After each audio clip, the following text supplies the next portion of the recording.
Aray ko, umilaw na. Sira na yung gauge ko. Yo, mga touchdown, naubos yung gas natin. Pulang-pula na. Tapos yung kinita natin ngayong araw dahil 94 pesos na rin yung gas ngayon. Dumuble na yung presyo, mga touchdown. Grabe. Yun lang tayo naubusan ng gas. Pumula yung gauge natin. So ito po yung kinita natin ngayong araw. Grabe. Ayun o. Ito yung sinobra ngayon o.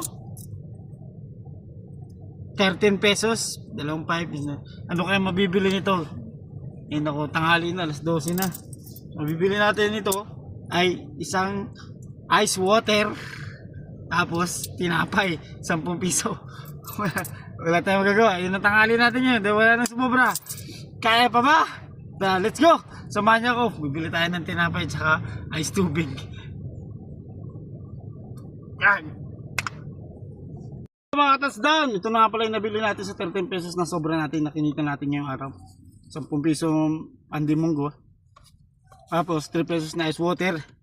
Aray ko.